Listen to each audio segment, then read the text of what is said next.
you guys doing? All right, so here's what I want to do. I want to get the energy going. How many are in a food coma right now, right? It's just after lunch, you just ate and your brain's all foggy, right? So I want to get the energy going. So do me a favor, stand up with me for just a second. If you've seen my session, you know what I'm about to have you do. It's not too frisky, but what I want to do is I want to do this. I want to get the energy going. Do you guys want to have fun today? Oh, that sucks. Okay, so are you excited to be here? Yeah. Are you sure? Yeah. Great, so are you glad your neighbor's here? Yeah. See, people are quiet on that one. They're always like, no, I know my neighbor. I was hoping that dude would not show up. Okay, so here's what I want you to do. If you're glad you're here, glad your neighbor's here, I want you to turn around and I want you to give 3 jackpot-winning hugs to the people around you. They just won the jackpot. They're your new best friend. They're buying you drinks. Hug it out.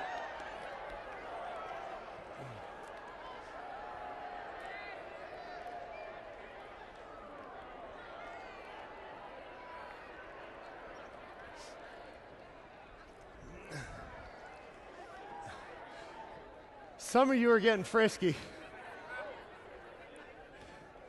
Some of you got a little frisky. Hey, gentlemen, you're welcome. For a lot of you, that's the most action you've gotten while you've been here in Vegas, so you're very welcome. Okay, so we're going to talk about building a high-performance team. How do you build a team that generates a crap ton of money and gives you freedom back? Because that's what we all want to do, right? Some of you aren't sure. You're going to know the answer to all these questions by the time we're done today, okay? So we want to build a high-performance team. We want to build a team that generates revenue, allows us to build our business and create the lifestyle that we want, and that starts to buy us back our freedom. Because here's what I know. In my career, I've built a couple of multi-million-dollar businesses, and here's what I know. That if you have a business that runs you, there's only one direction that business is going to run you, and that's straight into the ground. And too many people in this industry have a business that runs them. They don't run their business. They don't control it. They don't own it. Their business owns them. Everybody thinks that this business has to be a 24/7, 365 business. That if your client says jump on a Sunday night at 11 p.m., your answer has to be? Right. And I was doing this one time, and a gentleman in the audience, I said, your answer has to be, and he goes, screw you. I was like, that's what it should be. They just called you at 11 p.m. on a Sunday night. I don't care if the house is burning down. You're not the freaking fire department. What do you want me to show up with a pail and a hose? Like, there's nothing I can do. Call the fire department. We'll deal with it tomorrow. We'll pull it off the MLS. Nothing else we got going on. I'm going to bed. Screw you. Good luck. Family's out. Dog's safe. Go. Nothing I can do for you. But too many people believe this has to be a 24/7, 365 business. And if you have a business that you don't control, it's going to run you, and it's going to run you straight into the ground. See, when I was building these tech companies, these big companies, what happened was I was building teams, I was putting it all together, but I was not controlling the business. The business was controlling me. By the time I was 25 years old, I was under so much stress. I was working 90, 100-hour weeks for years straight. Years straight. By the time I was 25 years old, I developed shingles on one side of my body because of the stress I was under. Now, I don't know if you know anything about shingles, but it sucks. It's extremely painful. I had cholesterol levels of 351. I was 25 years old. I was 40 pounds heavier than I am now. And I was miserable. My life was falling apart. My marriage was falling apart. Everything was just collapsing around me because I wasn't in control of anything. I was being controlled by the business that I said that I wanted and that I thought that I wanted. But it was absolutely miserable. Now, by the way, my wife and I just celebrated our 15-year anniversary. We're coming up on 16. So, because every time I forget to put that in there, she's like, now everybody thinks we're divorced. It's like, we should be, but and we've got a little baby on the way. I don't know if they're out there. It is. This is our little baby girl, London Grace. She's due in June. It's our first one, and my wife is right there. She's crying in the audience because she's pregnant, so she's got all the hormones going, and she hates the attention. So anyway, this is why I do what I do. Yeah, see, isn't she beautiful? She's so pretty. She's gorgeous. And I always joke. I say, I got her to marry me before she knew she could do better. It really is true. But this is why I do what I do. And my question for you is, what is your why? Why are you wanting to build a team? Why do you want a high-performance team? What is it that you're after? What is that goal? What is that dream? What is that vision? What is that hope? Get that in your mind, because that's going to drive everything that we talk about today. Because I don't want you to have a high-performance team just so you can have a high-performance team. I want it to actually control and drive what it is that you do. I want it to be something that you're passionate about and that funds the life, that funds your vision, that funds your why. So that's what we're going to be doing. That's what we're going to be talking about today. So let me give you a brief overview of where we're headed. Brief overview of where we're headed. What I'm going to do is I'm going to talk with you about the 3 core steps to building a high-performance team. There's actually only 3. It's very simple. I'm going to lay out the 3 core fundamental steps for building a high-performance team. Then what I'm going to do is I'm going to walk you through the 5 signs that you're actually ready for a team. Then we're going to look at the different models, 2 different models that are out there, 2 common models, the most common models for building a team, and I'm going to show you which one you should avoid. There's one that is just death. If you go down this road, I promise you, the majority of the time you are going to go out of business. This team is going to fall apart. So I want you to avoid that. Then I'm going to show you how to structure your team, and I'm going to show you how to hire. And that is something I am so excited about. I'm going to teach you something that I have never taught outside of our private coaching clients. It's a technique that will literally save you weeks, months, days of your life. Like, it's going to buy you back time, and it's going to save you from making costly hiring mistakes. So that's where we're going to be headed. We got a lot of ground to cover, so grab your iPad, your phone, whatever you're taking notes on, and get ready, because we're going to move very, very fast through all of this, okay? Let's jump in. So here's what I want you to keep in mind. Not everyone should be a team leader. Not everyone should be a team leader. Now, does that mean that you're not able to be a team leader? No, but you have to know what you're walking into. There are people in this world that do not want to manage people. They don't want to lead. They don't want to train. They don't want to coach. They don't want to mentor. They don't want to help anybody. They just want to get a percentage of somebody else's revenue. They want a percentage of somebody else's business. That's not a leader. That's a leech. We don't want leeches. We want leaders. We want people who are wanting to build a business and help other people come along. But look, the minute you start taking on team members, you know what you are? You're immediately responsible for their livelihood. You want to know what pressure feels like? You want to know what stress feels like? Recognize that if you're not building the business, they may not feed their family and they may not be able to pay the bills. That's stress. But you know what? It's also one of the most rewarding things you can do is lead a team. And some people say that you have to be born a leader or that you're born an entrepreneur. It's in your DNA. You either have it or you don't, and that's complete bull crap. Leadership is a skill. Entrepreneurship is a skill, and you can learn it if you want to, but you have to want to. So I'm going to show you everything you need to be able to do this, but at the end of the day, you have to look deep down inside and go, do I really want to do this? And my hope is that some of you walk out of here and say, nope, it's not for me. Just be honest with yourself. If building a team is not for you, that's okay. It doesn't make you less than. It doesn't make everybody else better than you. It just means that you've decided what you want and what you don't want, and if you don't want a team, don't build a team, because it's hard work. But you know what's amazing? Everything that's great in life comes on the backside of challenge, doesn't it? Nothing we have in life that we love, that we are just so grateful for, was easy to achieve, was it? We worked our freaking butts off to get it. Great marriage, you got to work your butt off. Great kids that stay out of prison, you got to work your butt off, right? Some of you know what I'm talking about because you have teenagers right now. You're like, it's everything I can do to keep them off the streets and off the pole, right? Last thing I want is for them to be in Vegas, it's true though. Right? It's hard work to raise kids. It's hard work to build a successful business. It's hard work, but anything that's great comes with challenges. So as long as you know walking into it, this is going to be a challenge, I'm willing to do it, I'm willing to work for it, you can be a great team leader. Okay, so what are the 3 steps to building a high-performance real estate team? The 3 core steps. There's only 3. It's very straightforward. It's simple, but it's not easy. It's very simple. Number 1 is this. You must become a master lead generator. You must become a master lead generator. Too many people think, well, I don't have enough leads. I don't have enough business coming in. I'm going to bring on another agent, and they're going to go out and they're going to generate leads, and then I'm going to get a percentage of the deals they do. No, you're not. If they can generate leads without you, they don't need you. Why most teams fail, why most buyers agents don't work is if you expect them to prospect. If they knew how to generate leads and knew how to prospect, they wouldn't even be considering a team because they'd have enough money. They don't need you at that point.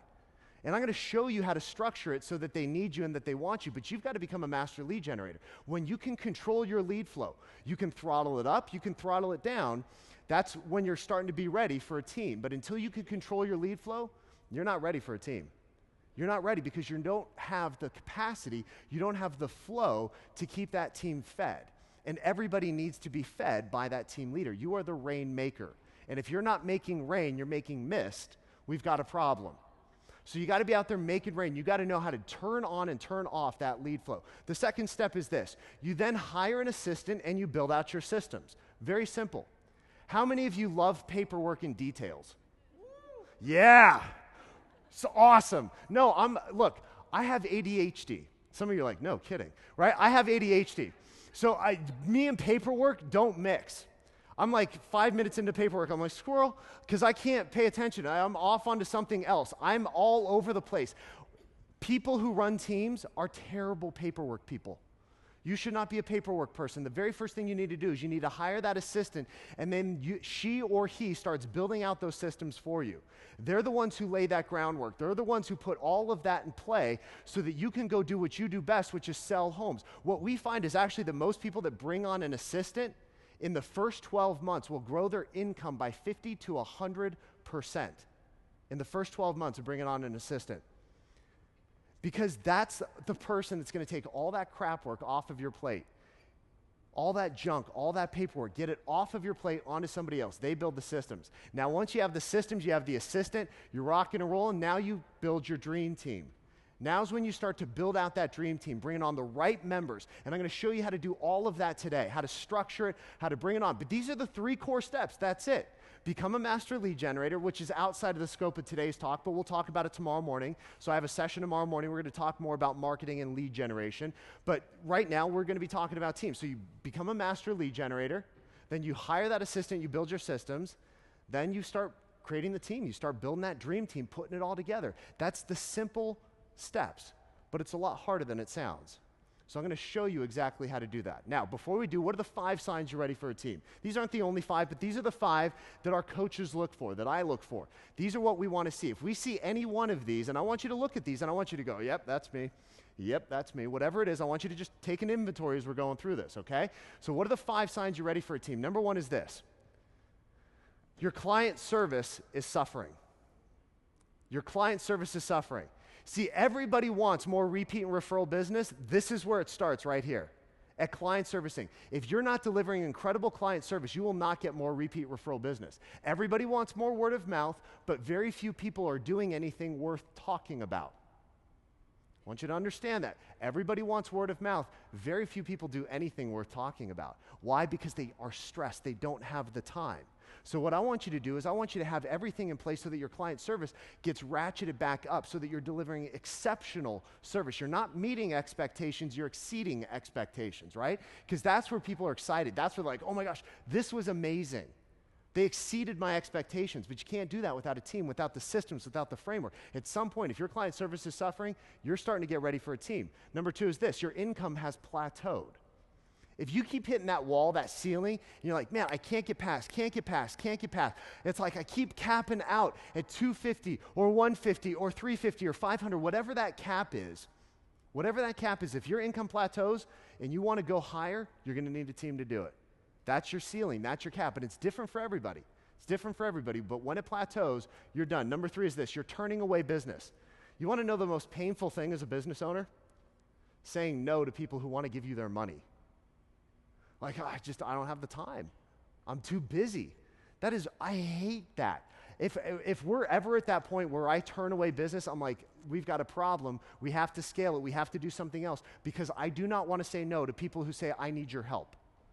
I want to use you. I want you to coach us. I want you to I want to be able to, come on board. So if at any point in time you're turning away business and you don't like that and that rips a little part of your soul out, you're ready for a team. Right? Number 4 is this. Your family doesn't recognize you. You come home, your kid runs screaming to your mom or your wife, your boyfriend, your girlfriend, whatever, and goes, Mommy, there's a burglar in the house. Because they look at you and they go, I don't know who this is. They don't know your name. Your relationships are suffering. They're falling apart because you don't have time. You're working 7 days a week, 24 hours a day, 365 days of the year because this is a 24/7, 365 business. And if my clients call at 11 p.m. on a Sunday night, that phone is sitting right by the bed so I can text them back. or I can answer that call, or you're out at dinner and your kids know you're out at dinner because you're there, just right there on your phone. And they see that, and they watch that. And if your family relationships are suffering, you're ready for a team. And number 5 is this: vacation sounds like something about as believable as a unicorn dancing on a rainbow. You're like, a vacation? Oh, that's where I go work from exotic locations. That's what that means, because I've been there, right? I remember my very first trip to Europe. I was like 22, 23 years old. We're going to Europe. I'm like, this is so exciting. We're going to Europe. All that meant is that I hopped from one internet cafe to another looking for a connection so that I could work from an exotic location. See, if you can't take a vacation without your phone attached to your hip, or more likely your head, you've got major problems, and you're gonna burn out, and you're ready for a team. So how do we do this? How do we structure a team? There's 2 models I want to talk with you about, and I want to warn you against one of them. One of them is just dangerous, and too many people think that this is the route they're going to go, and I promise you, if you're heading down this road, I'm going to encourage you, hit the pause button, slow it down, and we're going to look at why here in just a second. So the first one, the one that I want you to avoid, is this: partnerships. The absolute worst model for building a team is a partnership. 100% worst model. Now, are there exceptions to every rule? Yes. The exceptions are if you're related to each other. But even then, I want you to be very, very careful, because I know a lot of spouses that go into business together, and that's the beginning of the end, right? Because partnerships, everybody's just fighting for control. Everybody wants to have the control of the business. And so they go, oh, this is great. They're a good producing agent. I'm a good producing agent. What's better than one individual producing agent, one other individual producing agent? 2 who are 50-50 partners and can't make a decision. Because what's going to happen is at some point you're going to disagree. The question is, who wins? A business needs a winner to lead the team. Somebody has to be in control. Somebody has to be the one who says, if we can't agree, I win. And people go, I don't like that. Great, you shouldn't be in a partnership. You're not ready for it. You can have a 50-50 equity partnership, but you need to have somebody who is a 51% dominant person, the CEO of that partnership, so that when you can't agree, you have to trust them enough to go, look, if we can't agree, you need to make the call. And I trust you to do that. I trust you to listen to me, to take my advice, but if we can't agree, somebody's got to be able to make that call. People go, well, that sounds difficult. It is. It's why 4 out of 5 partnerships will fail in the first 3 years.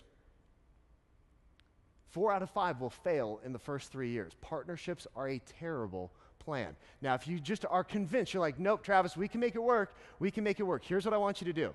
If you're thinking you want a partnership, what I want you to do is I want you to write the divorce papers, because you're going to get divorced.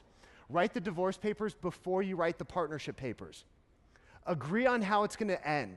Say, when we fail, you just ought to word it that way. When we fail, here's who's going to get these leads. Here's who's going to get those leads. Here's how we're going to deal with the listings. Here's how we're going to deal with the clients. Here's how we're going to deal with the admins. Here's how we're going to deal with all of this. And every time I tell people to do that, you know what happens? I get called, texted, emailed, whatever it is, and they're like, dude, we were 30 minutes into it and we realized this is a terrible idea. I'm like, right, because you can't agree before. You like each other right now. Try writing the divorce papers while you like each other. And if you can get through that, then you're going to be okay when you don't like each other. But at the end, when the business is falling apart, you're not going to like each other. You think you're going to agree on how to split leads? Good luck. It's not going to happen. Write the end at the beginning if you want to go the partnership route. So what do we recommend? The CEO model. The CEO model is the model that is most likely to succeed in this industry. This is the model that we see the most successful teams running. There is one person at the top, and it's a pyramid down.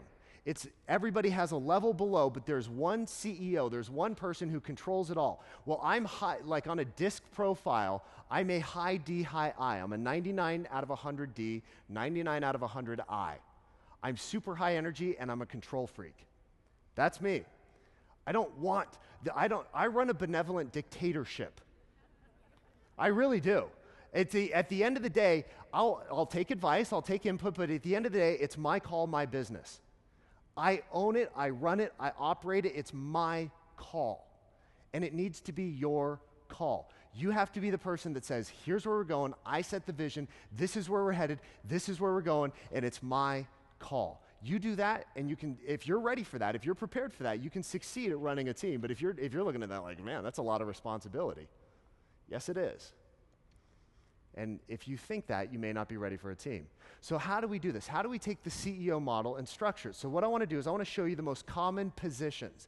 This is a list of the most common positions that you will find on a CEO model team. Now, we're not going to dive into all of these, but I want to give you an idea of what they are. And more often than not all the time, this is the general hiring order. Now, this is not a hard and fast rule.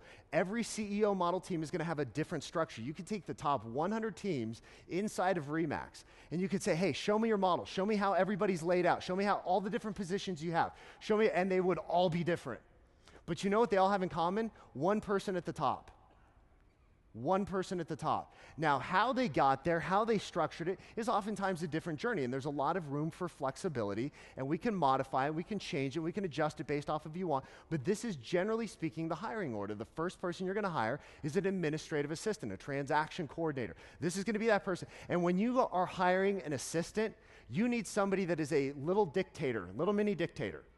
You do not want somebody that's super sweet, like, I'm a gummy bear, I'm so happy, sticky sweet from my head to my feet. No.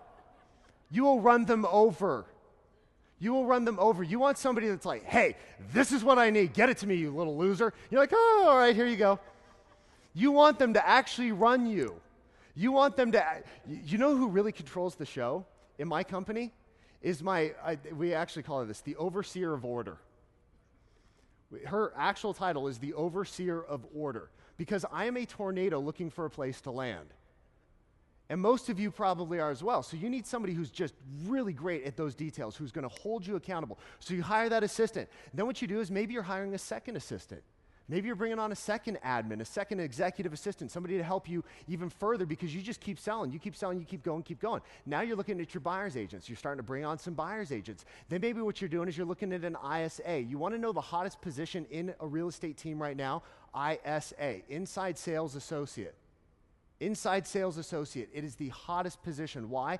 They take all the leads and they follow up and they call and they pound the phones and they follow up, they email, they text, they do whatever they can to get a hold of people. They scrub every lead coming in. It is the hottest position right now, because this is those things. You let your buyer's agents go work with buyers. You let your ISA deal with all the calls, all the contacts, all the leads. And you can get a whole team of these people going. You can build a massive team with ISAs. It's one of the hottest positions right now. We are huge fans of those. Huge fans of ISAs. Then maybe you bring on an operations manager, somebody who's, you look at it and go, look, I'm a great visionary, which I am. I'm a great visionary.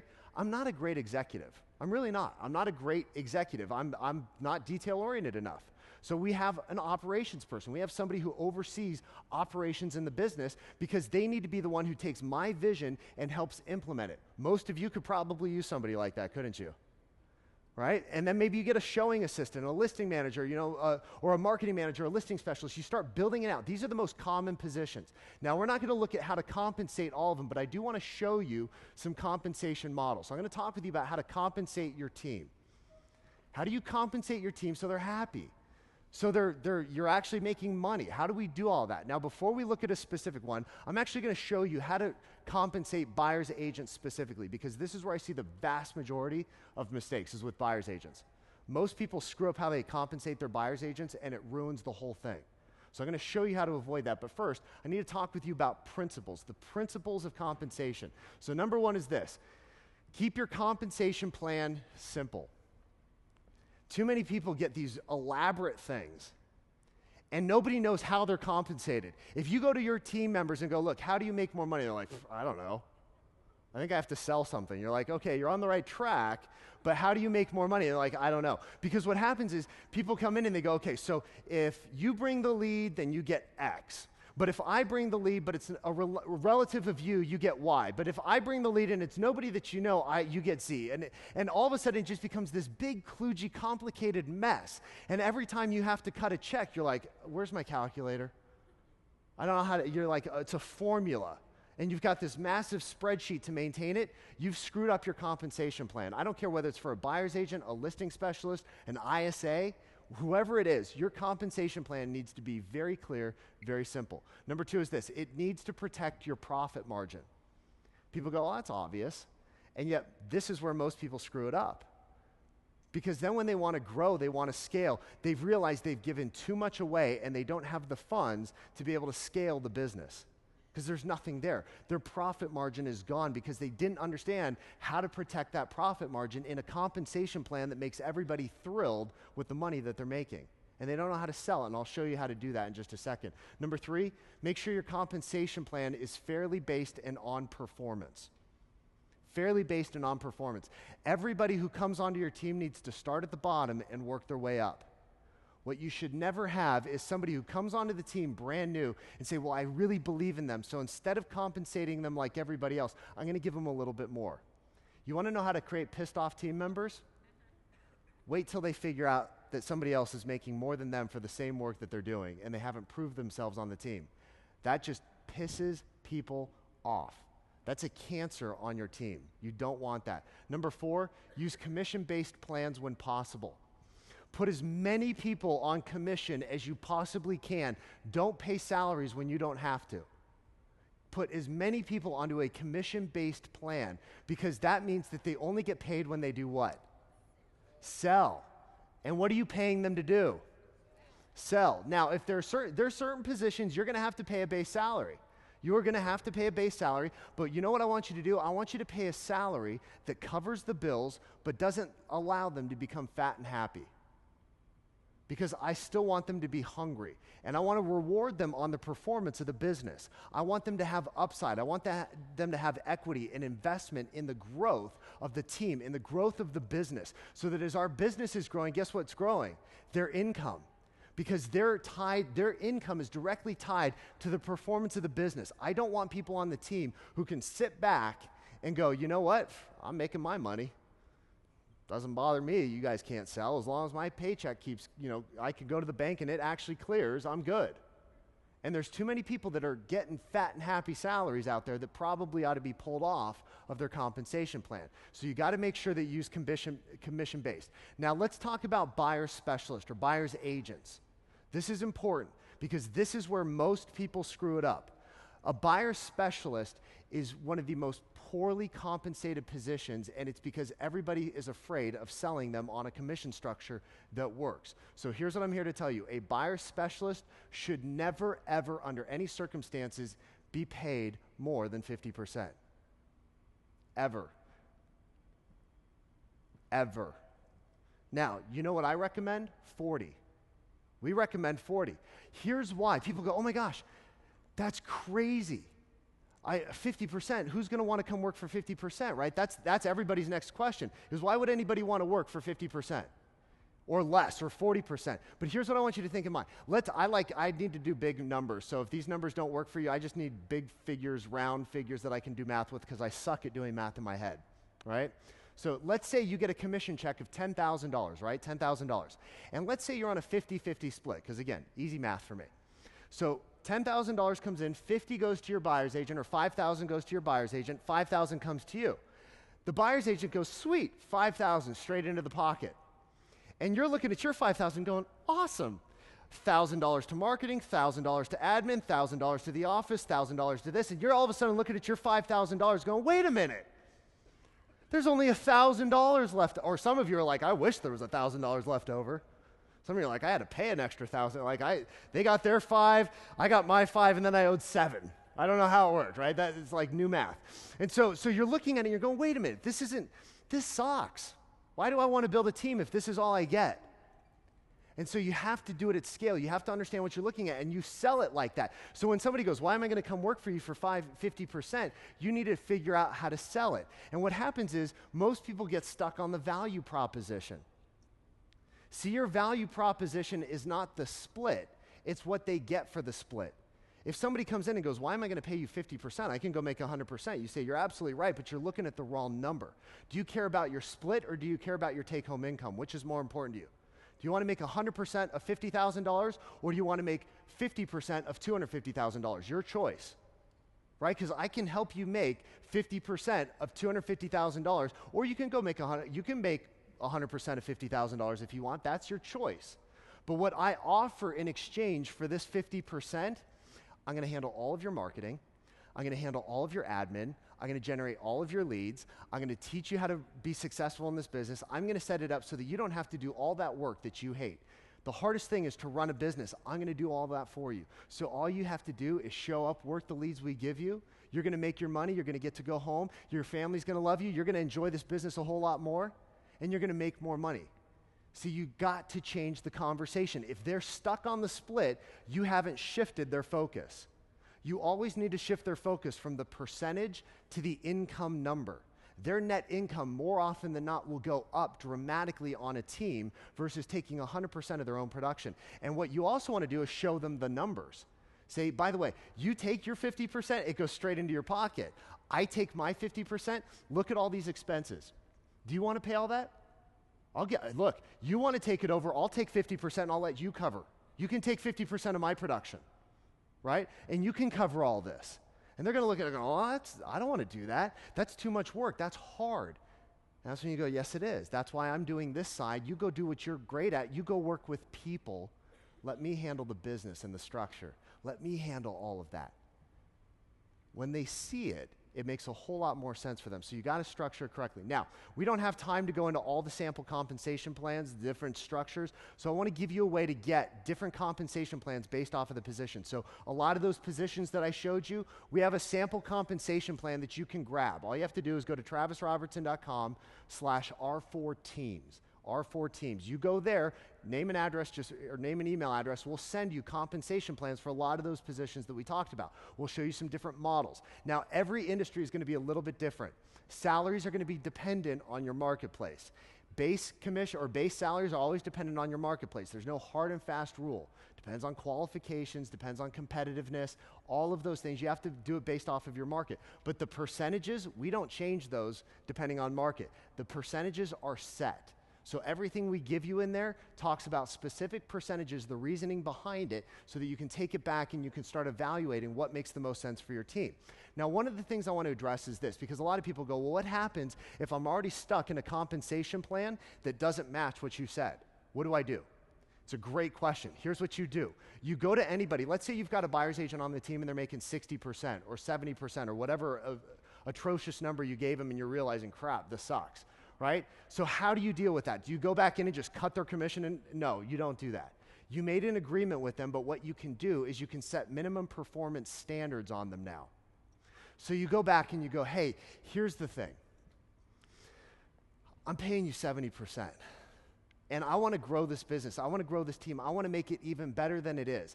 But I need some funds to be able to do that. Now, I'm going to honor your 70% split or your 60% split. Anybody new that comes onto the team is going to be put at 40% or 50% or whatever that number is that you determine. Everybody else is going to get this. I'll keep you here, but you must produce at this level. If you don't, I will drop your commission. Sound fair? And they're going to go, no. And you're going to go, great, there's the door. Because this is where we're going. This is what we're doing now. This is how we're headed. This is going to be the structure of the team. You need to buy into this. And if they don't want it, most of the time they're going to go, okay, and you say, look, I'm going to help you do this. I'm going to do everything in my power to help you succeed at this level. But if you can't hit this level, I can't grow this team, and I can't continue to pay you what you're being paid, but I will honor it as long as you meet minimum production standards. And if they don't want to do it, you can escort them out and you can rebuild the team. People think that just because they're on your team, you have to keep them there. Sometimes it's best to blow the whole sucker up and start over. It really is. It absolutely is, okay? So how do you hire? This is a fun section.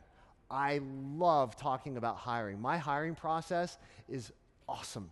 It has literally saved me thousands and thousands and thousands of dollars, and days of my life have been regained. And I'm going to show you exactly how we do it, exactly how we teach it. And this is something that I have not taught from a stage ever. This has only been reserved for our private clients. I'm going to show you exactly how we do this, okay? So we're going to walk through it. Now, take a lot of notes, and I'll explain all of this as we move through. It's a lot of things to keep track of, but you'll get it as we move through. So here's what we do. Here are the best hiring practices. Number one, hire slowly. Too many people have the rapid hiring plan. They get busy and they go, oh crap, I need an assistant, I need an agent, I need whatever. And they're like, here, quick, fog up the mirror. That was kind of weak, but okay. At least there's a little fog, you're on the team, right? And they get them on the team, and then they wonder why that person sucks. If you hire fast, you're hiring problems and headaches and costly mistakes. Hiring fast is the worst thing you could do for your business. Never, ever hire fast. Every time I have violated this in my business, and I've violated that principle. Every time our clients have violated that principle, you know what we all do? We end up firing the person that we hired fast. Every single time. Every single time, and Laura Roth knows this because we were talking about this not too long ago, right? Benny, we talked about this. It happens every single time. You hire fast, and you're like, crap, this person is an idiot. Yes, they passed the breath test, but that's about it. There's nothing else going on upstairs, right? So you got to hire slowly. Second thing is this, conduct multiple rounds of interviews. One round of interview is not enough. Everybody can bring their A game once. Bringing their A game multiple times, a lot harder. A lot harder. We do at least 3 rounds of interview for everybody. 3 rounds of interviews for every single person we bring on the team, oftentimes 4 or even 5 rounds of interviews. And believe me, I've been in positions where I'm like, oh my gosh, I need people like 2 weeks ago.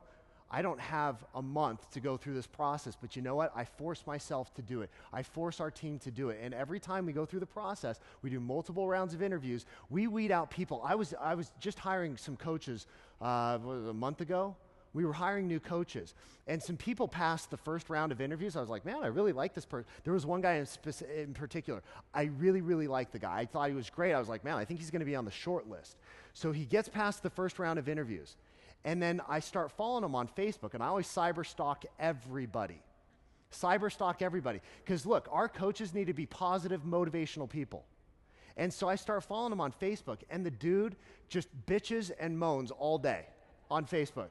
It's like, my lender did this, my buyer's agent, and everybody's got a problem except him. Have you ever noticed that people who complain, it's everybody else's fault? And all he did is this. And I was like, hey, you're out. You're done. And he goes, why? I'm like, because you're negative.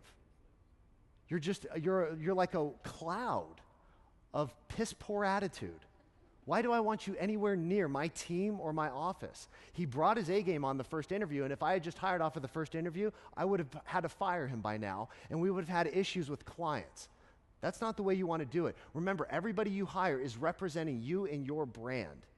You better conduct multiple rounds of interviews. Number 3, leverage what I call the 15-minute interview. The 15-minute interview. I'm going to teach you this tactic, this strategy. It's absolutely amazing. I'm going to skip past it now. We'll come back to it here in just a second. But the 15-minute interview is the best tool I could ever teach you. And it is so fun. It is the most fun you will ever have interviewing anybody. And you're going to absolutely love it. Number 4, when possible, meet the significant other. People go, wait, am I interviewing the spouse? Heck yes. Why? Because if they're married to crazy, you know what's going to show up in your office? Drama. Drama. You ever have those people who walk in? How many of you have ever hired somebody on your team, be honest, and all they did every time they walked in, they're like, my husband's an a-hole. My wife's and all they do is they just complain. They bring the drama into the office. If they're married to crazy, get ready for crazy in the office. And so if you can meet their spouse, and look, it's fun. It's fun. And if the spouse doesn't agree to it, you do not hire the person. No joke. Because if they can't pick a spouse, they can't pick a client. If they're bad at picking spouses, they're going to be terrible at working with your clients. Absolutely awful. How many have ever walked into an open house with a realtor who all they did is complain? Probably have a crappy spouse. Just going to throw that out there. Because they're having to put up with them too, and they don't like them. Right? So if you don't like the spouse, don't bring them into your office. Number 5 is this, fire quickly. Every now and then, crazy's going to slip through the cracks. It'll happen. Every now and then, crazy's going to get through.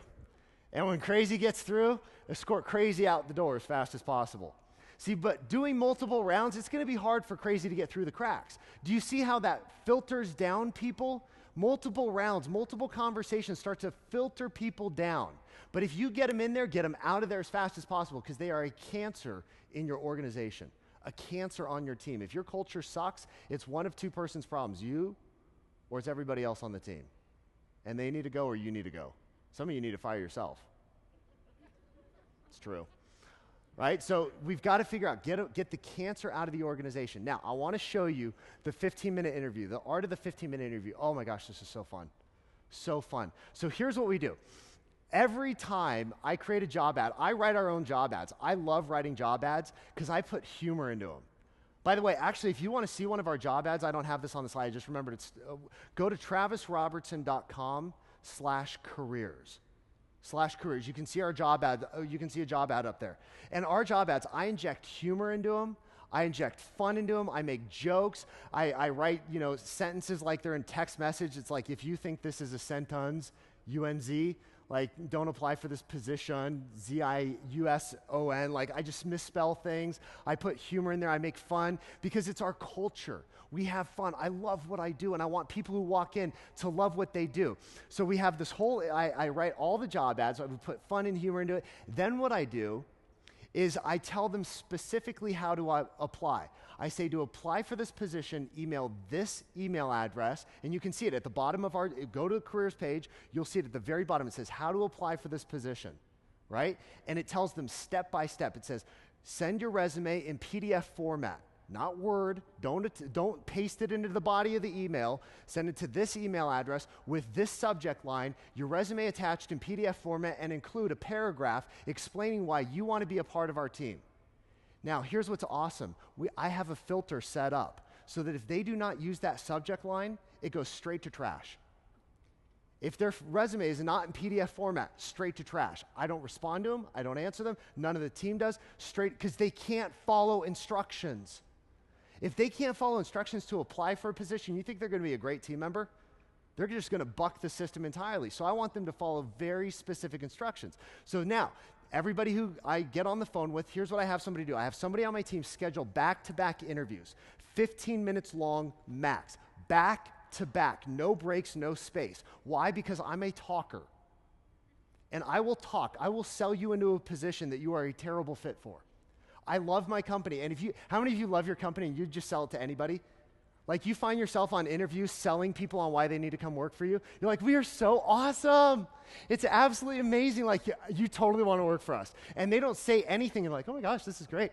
And then you hire them and you realize you know nothing about them because you sold them on the position and they suck, right? This happens over and over. So what I do is I basically say, okay, I get them on the phone, 15-minute interviews.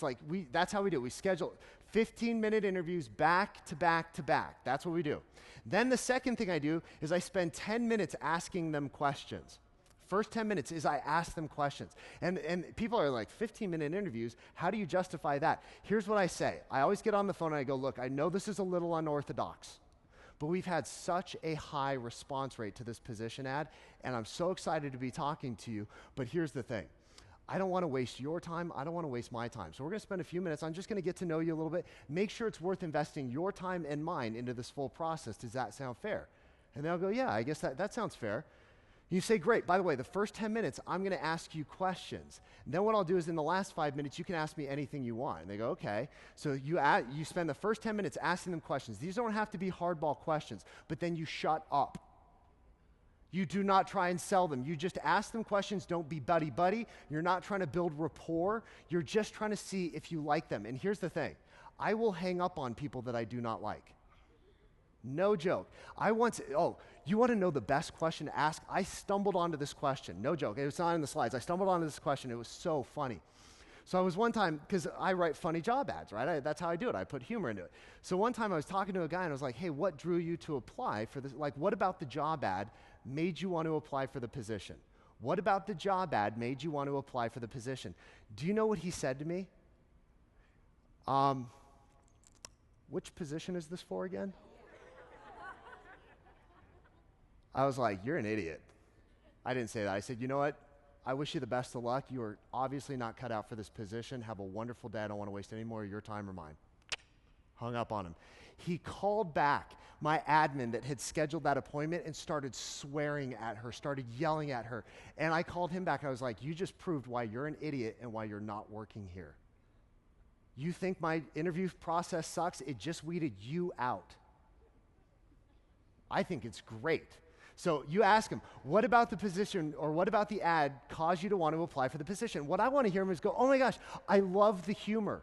It sounds like, you talked about how amazing it is, how you change lives, how you help people, you save their relationships, you save their business. I mean, you change lives. I want to change lives. That's what I want to hear. If they say, tell me what the position is again, all I know is that they're just bulk applying all over the place. Number 4 is this: allow 5 minutes at the very end for them to ask you questions. This is so fun. This is so fun. By the way, if you don't like the way they sound on the phone, I've hung up on people by the way they answer the phone. They know I'm calling at a set time. And if one guy answered the phone, he's like, hello? He's supposed to be a salesperson, a phone sales rep. Hello? Sounded like he just rolled out of bed. It was 11 a.m. I said, sorry, wrong number, and I hung up on him. I'm not wasting my time on hiring people that can't sell me in 15 minutes. They have 15 minutes to make me like them. If they can't do that, they're not going to be able to sell anybody on the phone. And by the way, if they sound like a smoker and that's not your style, don't talk to them. You want to make sure that they fit your culture, your brand, everything, and you get them off that line as fast as possible. You do not owe them 15 minutes. You do not owe them 15 minutes. You don't owe them anything. So you allow 5 minutes to ask the questions, and you hang up politely. Don't be a jerk, usually. Every now and then you can be a jerk. But don't be a jerk for the most part. Hang up on them politely and move on. Now, there are some danger responses or danger questions you want to be aware of. So this is when you open it up for the 5-minute questions. So you say to people, hey, okay, we finished the first 10 minutes. I've asked you all the questions, and if you still like them, you hang out for the next 5 minutes. You say, so now is your turn to ask me anything you want. I can't promise I will answer everything, but you can ask me anything you want. And I'm going to show you what you need to be aware of. If they ask or say any of these things, do not proceed. Do not pass go. Immediately send them to jail. Do not pass go. You do not want to talk to these people anymore. Number 1 is this: how many leads will I get?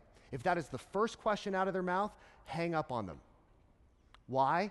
Because they don't want to know anything about the position. All they want to know is what's in it for me. They're focused on the wrong thing, right? Number 2 is this: what is the split?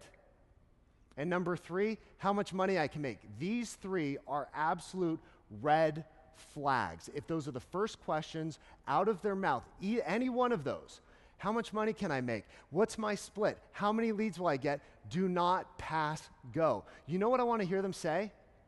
Hey, tell me about what I'll be doing. Can you tell me a little bit about your team? What's your culture like? What will I be responsible for every day? What are going to be, how are we going to measure the success of the position? What's a typical day look like for one of your buyer specialists? What's a typical day going to look like for your marketing coordinator? What's a typical day, what am I going to be doing on a daily basis?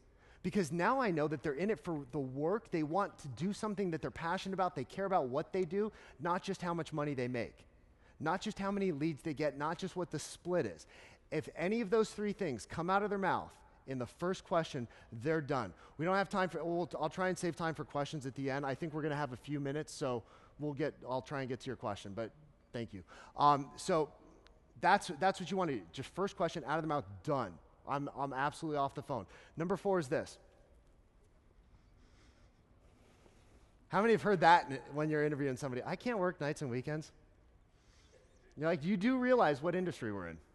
And you do realize that I'm not working nights and weekends, so you know who is? You. You don't want to work nights and weekends? Go start a team. Go build your own business. But in my business, you've got to be available some nights and some weekends. Not every night, not every weekend. I respect your family. I respect your life. But in order for me to do what I want to do, you've got to be able to do some of these things, and we'll rotate it. We're going to build the team in such a way that you're not going to be on every night.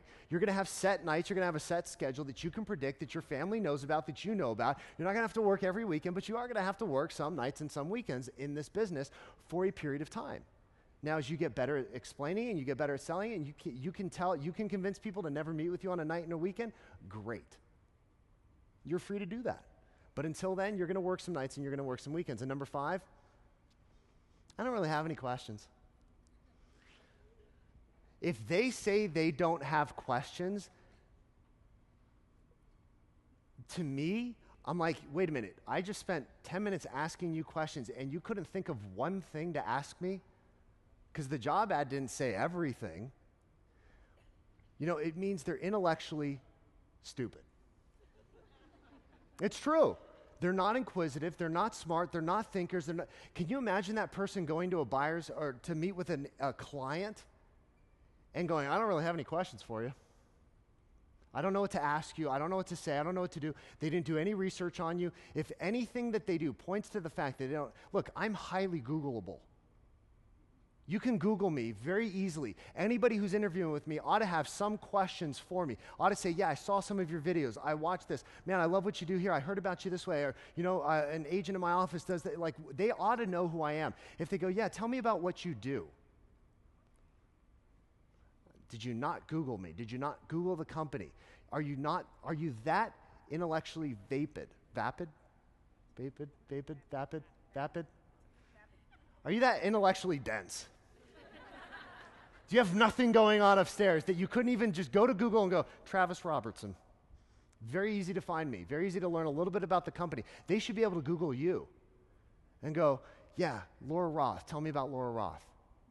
Yeah, tell me about Brandon Pruitt. You know, I want to know a little bit about them. What is it about them that I need to know so that they can come with armed questions ready to ask you? This 15-minute interview will save your life. How many of you think that right there is going to save you hours and weeks of your day? How many of you wish you had this like 2 years ago? Like, oh my gosh, it is so fun. Because then you get off the phone with people and you're like, you'll never believe what this guy said. You'll never believe what she said. I asked her a question, and all she said was like, totally. And I just sat there and I listened to her for like 5 minutes, go like, totally. It's so fun. It's such a great tool. Okay, so here's the big question, the big final question, then we'll have some time for Q&A. Well, if I'm hiring all these people on my team, won't they just leave me when they don't need me anymore? Am I just not going to be training my replacement? All I'm going to do is I'm going to train all these people, and then they're going to leave. They're going to go out on their own. They're actually not, but you have to hire correctly. See, if you know how to hire and you know how to hire what you do, never, ever, ever, never hire somebody like you. Can you imagine 5 of you in an office? Can you imagine 5 of me in an office? It'd be fun. It'd be a party, but we wouldn't get anything done. We'd be like, oh my gosh, you need to hear this great idea I have. Squirrel. Because we would be all over the place, right? And it's the same. Do not hire people like you. People think, well, what I need is I need an agent who can go out, who can generate their own leads, who can hustle, who can prospect, who can do all of these things. I need an agent just like me. And they always say to me, you know what, I wanted to hire a buyer's agent, but they weren't a go-getter.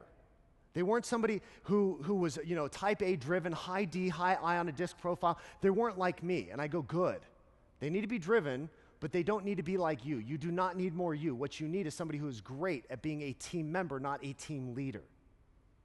You need to have somebody who's great at being a team member, not a team leader, and then you train them how to be a great team member, and they will never leave you. Or if they do, it happens every now and then, they're going to leave you, but very rarely are they going to try and go do what you do, because if you show them everything that you do, how you market, how much you spend, how much you invest, admin, everything that they need to do, and go, by the way, you get to keep your $5,000 into the pocket. You can go out on your own. Good luck. Most of them, if you hire the right people, would never even dream of it, ever.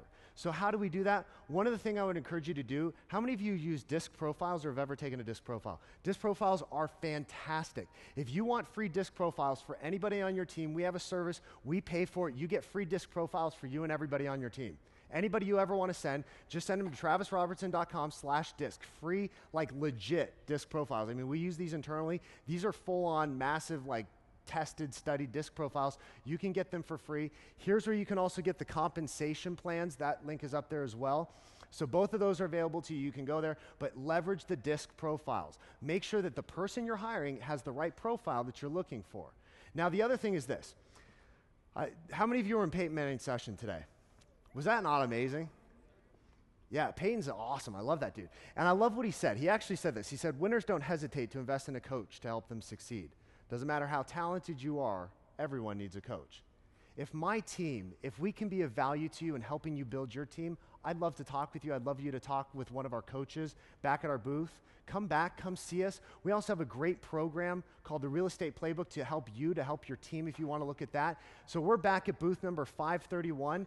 All right, we are out of time, you guys. If you want, come back by the booth, 531. You've been awesome. Thank you very much.